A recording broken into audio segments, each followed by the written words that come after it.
ഉറക്കെ ഖുർആൻ ഓതാത്ത ജമാഅത്ത് നമസ്കാരത്തിൽ ഇമാം ഫാത്തിഹ കഴിഞ്ഞ് സൂറത്ത് ഓതുമ്പോൾ പിറകിലുള്ളവർ എന്താണ് ചെയ്യേണ്ടത്? ഉറക്കെ ഓതുമ്പോഴല്ലേ പാരായണം ശ്രദ്ധിക്കാൻ പറ്റുകയുള്ളൂ എന്നാണ് ശ്രോതാവ് ചോദിച്ചിട്ടുള്ളത്.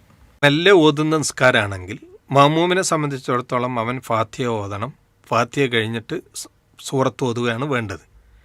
അപ്പോൾ ഇമാമിൻ്റെ ഫാത്തിഹ ഓതി ഇമാമിൻ്റെ സൂറത്ത് ഓതി കഴിഞ്ഞിട്ടില്ല എന്നിട്ട് വീണ്ടും മഅ്മൂമ് ഫാത്തിഹ ഓതി മഅ്മൂമ് സൂറത്തും ഓതിയിട്ട് വീണ്ടും സമയമുണ്ടെങ്കിലും വെറുതെ നിൽക്കുക എന്ന ഒരു പ്രവണത നിസ്കാരത്തിലില്ല.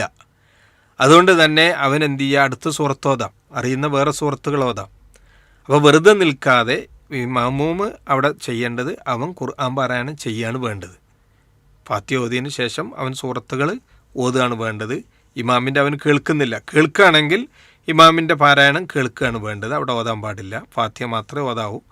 എന്നാൽ ഇമാമ് ഉറക്കെ ഓതാത്ത സൂറത്ത് നിസ്കാരങ്ങളാണെങ്കിൽ അവിടെ മഅ്മൂമ് അവനും മനസ്സിൽ ഫാത്തിഹ ഓതിയതിന് ശേഷം സൂറത്തും ഓതേണ്ടതാണ് എന്നാണ് നമുക്ക് മനസ്സിലാക്കേണ്ടത്.